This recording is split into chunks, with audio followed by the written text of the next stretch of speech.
Hello दोस्तों, आइए आज हम आपको एक चर वाले रैखिक समीकरण को हल करना सिखाते हैं। सर्वप्रथम हम ये जान लें कि ये रैखिक समीकरण कहते किसको हैं। तो आप ये देखिए, यहाँ पे देखिए समीकरण जितने भी लिखे गए हैं, समीकरण तो कहते किसको हैं पहले ये समझ लीजिए। बीच में देखिए इक्वल लगा होगा और दो पक्ष होंगे, इसके देख लीजिए बराबर लगे हैं और दो पक्ष हैं। तो देखिए रैखिक समीकरण उनको कहते हैं जिनमें चर की घात अधिकतम एक हो। तो पहली बात तो ये क्या है, एक चर वाला रैखिक समीकरण है। तो एक चर का मतलब है कि देखिए इन सब में क्या है, एक चर दिखेगा। देखिए यक्स है, ये वाई है, ये जेड है, यहाँ पे फिर यक्स है, ये चर है। और यहाँ पे भी देखिए यक्स है, फिर यहाँ पे टी चर है। ठीक है, ये एक चर है और सबकी अधिकतम घात कितनी है, एक। इसलिए इनको क्या कहा जाता है, एक चर वाले रैखिक समीकरण। रैखिक समीकरण उन्हीं को कहेंगे जिसमें चर की अधिकतम घात एक हो और एक घात लिखी नहीं जाती। तो ठीक है, यह 8th क्लास की प्रश्नावली 2.1 है। तो चलिए हम इन सभी को हल करते हैं बारी बारी से। तो ठीक है, शुरू करते हैं। तो पहला वाला इसका जो प्रश्न है वो लिखा है, पहला वाला लिखा है कि x - 2 = 7। इसमें x का मान निकालना है। मतलब ऐसे समीकरण को हल करने का आशय है कि इसमें जो चर है उसी का मान निकालना है। और अच्छा, चर का मान निकालने का मतलब होता है चर को एक तरफ रखिए और उसके साथ कोई गिनती ना हो। कोई गिनती ना होने का तात्पर्य है उसके साथ कोई जोड़ में ना हो, कोई गिनती ना घटाने में हो, ना गुणा में हो, ना भाग में हो। वो एक तरफ आ जाए और बाकी सब दूसरी तरफ चले जाएं, तो वही उसका हल होगा। याद रहे, उस चर का अधिकतम गुणांक एक होना चाहिए, इसके अलावा और कोई गुणांक भी न हो। तो एक तो सबके साथ होता है गुणा, जैसे हमने टी लिखा है तो इसके साथ एक गुणा में हमेशा है ये है, तो इसको 1 × टी लिखें या टी लिखें, बात एक ही है। ठीक है, तो हम इस बात को समझते हुए आगे बढ़ेंगे। तो चलिए ठीक है, शुरू करते हैं इस वाले पहले प्रश्न को। तो इसको कैसे लगाएंगे, यहाँ पे हमने क्या किया, इसको लिखेंगे या ऐसे ही और यक्स को यहीं पे छोड़ दिया और बराबर लिखा, 7 वैसे ही है, 2 को उस तरफ किया पक्षांतर, तो -2 से ये हो गया +2 और इसको लिखा या और यक्स बराबर कितना हुआ, 7 2 9।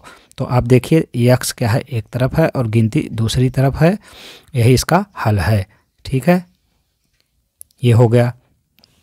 फिर हम दूसरे वाले को कर लेते हैं। तो दूसरा वाला लिखा है कि y + 3 = 10। अब हमको y का मान निकालना है, तो y के साथ +3 क्या कर रहा है, तो इसको हटाइए, y को अकेला करिए, अकेला करिएंगे तो यही इसका हल होगा। तो दिस इम्प्लाइज दैट कहिए या लिखिए, तो या y लिखेंगे, y बराबर 10 और 3 को उस तरफ पक्षांतर करेंगे तो -3 होगा, क्योंकि इधर प्लस था तो बराबर को उधर गया माइनस हो गया।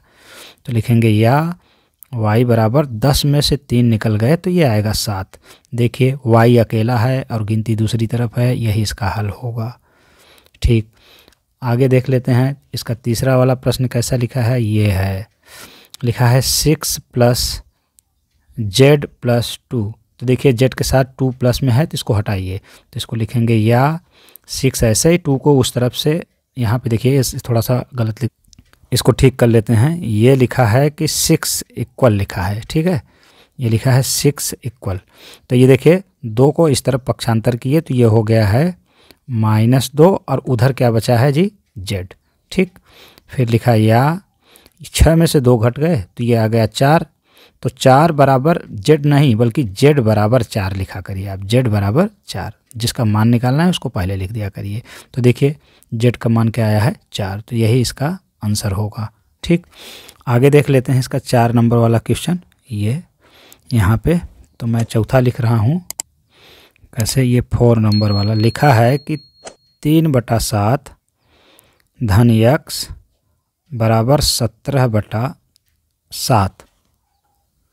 और इसको क्या कर देंगे, लिखेंगे या x को यहीं रहने देंगे और उधर लिखा है 17/7 रहने दिया, और ये 3/7 को हम उस तरफ कर देंगे तो ये उधर जाएगा तो -3/7 हो जाएगा, बराबर के उस तरफ गया और ये कैसे हो जाएगा, या यक्स को हम ऐसे ही रहने देंगे।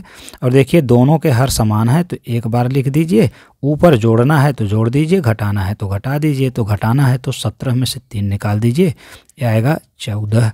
इसको थोड़ा सा और हल कर दीजिए तो ये यक्स बराबर क्या हो जाएगा, 7 का 7 और 7 दूनी 14। तो ये हो जाएगा 2/1 लिखने का कोई आवश्यकता नहीं है, सिर्फ 2 ही लिखेंगे आप। तो यक्स बराबर 2। तो देखिए यक्स अकेला है एक तरफ और गिनती दूसरी तरफ है, तो यही इसका हल होगा। ठीक है, आगे देख लेते हैं। ये आपका कौन सा है प्रश्न, 5 नंबर वाला। तो लिखेंगे 5 नंबर वाला प्रश्न कैसे है, 6x बराबर 12 मतलब 12। यक्स का मान निकालना है तो हम क्या करेंगे, यक्स को अकेला रखेंगे और बराबर लगाएंगे, 12 लिखेंगे और इसके बगल की जो यक्स के बगल 6 है तो ये बराबर के नीचे चला जाएगा, तो ये हो जाएगा नीचे ऐसे। तो ये हो गया क्या, यक्स बराबर क्या हुआ, 6 का 6, 6 दूनी 12। 2/1 लिखने की ज़रूरत नहीं बल्कि इसको सीधे लिखेंगे 2। ये हो गया। ठीक है, इसका आंसर यही है। आगे देख लेते हैं कौन सा, 6 नंबर वाला क्वेश्चन। तो 6 नंबर वाला क्वेश्चन क्या लिखा है जी, लिखा है कि t/5 और बराबर क्या लिखा है 10। अब t का मान निकालना है तो t को यहीं अकेला रखे और ये वहाँ पे चला गया, बराबर उधर जाएगा तो गुणा में हो जाएगा, तो 10 × 5 लिख देंगे और इसको लिख देंगे t बराबर क्या, 10×5 = 50।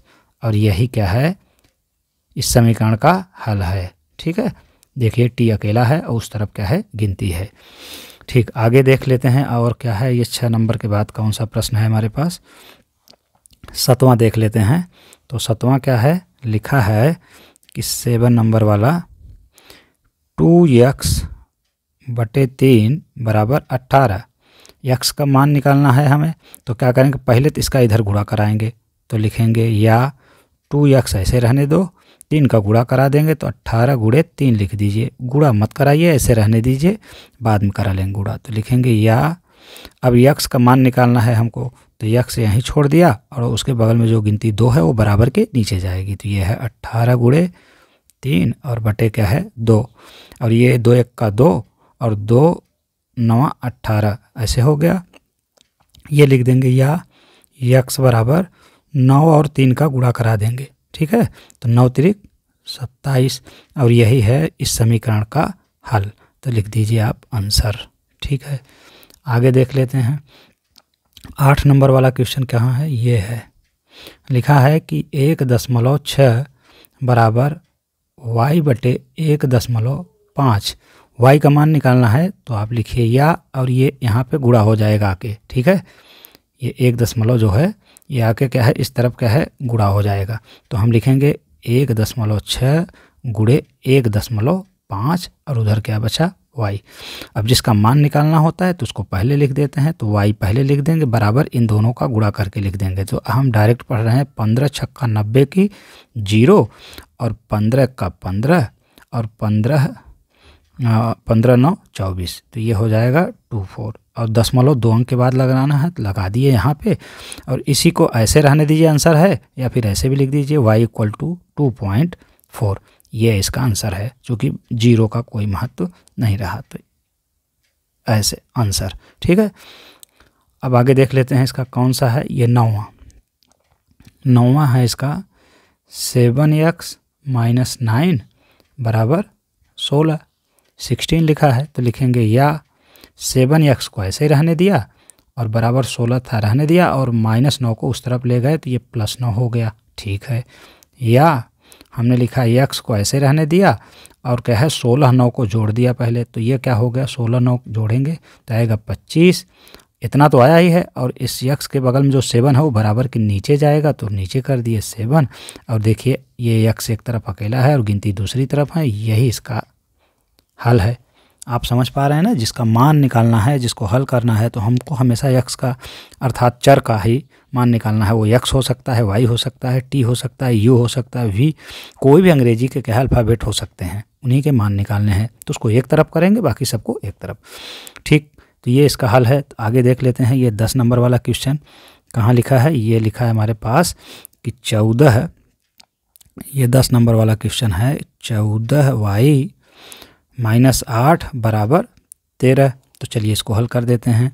ये लिखेंगे या लिखेंगे 14y तो ऐसे ही रखेंगे अभी, और ये हो गया 13, और 8 बराबर को उधर ले जाएंगे, पक्षांतर करेंगे तो माइनस है, तो ये हो जाएगा +8, और ये इसको लिखेंगे हम या 14y, और दिस इक्वल टू हम दोनों को देंगे जोड़, तो ये हो जाएगा 13 में अगर क्या है 8 जोड़ेंगे तो ये हो जाएगा 21। ठीक है, और इसको हमको ऐसे करना है, या y का मान निकालना है तो y ऐसे रहने दिए, और 21 बटा क्या कर देंगे 14, चूँकि क्या है y का जो गुणांक है वो बराबर के नीचे जाएगा, तो इसको हम क्या करेंगे, या ऐसे लिख देंगे y बराबर क्या करेंगे, इसको काट सकते हैं, तो 7 तिरिक 21 और 7 दूनी 14, तो ये 3/2। देखिए यही इसका आंसर है, ये हल हो गया। ठीक, अब आगे देख लेते हैं कौन सा है, 11 नंबर वाला। कहाँ है प्रश्न, ये है आपका 11 नंबर वाला प्रश्न यहाँ। तो ये लिखेंगे 11 नंबर वाला प्रश्न, लिखा है कि 17 धन 6p और बराबर 9। यहाँ पे चर क्या है, p है, तो इसी का मान निकालेंगे। चलिए इसको हल करते हैं। तो यहाँ पे लिखेंगे या ऐसे ही, और ये जो 6p है तो इसको हम ऐसे रहने दिए, और बराबर 9 था रहने दिए, और 17 को उस तरफ पक्षांतर किए तो ये -17 हो गया।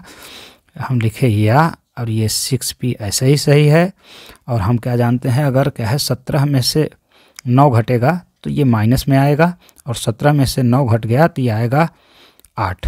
ठीक है, और इसको लिखेंगे या p बराबर -8 तो ऐसे ही सही है, और जो p के बगल में गुणांक है वो बराबर के नीचे आएगा, ये बटे में हो जाएगा, तो इसको लिखेंगे या p बराबर क्या लिखेंगे, इसको काट दीजिए, तो 2 तिहाई 6 और 2 चौके 8, और ये आएगा -4/3।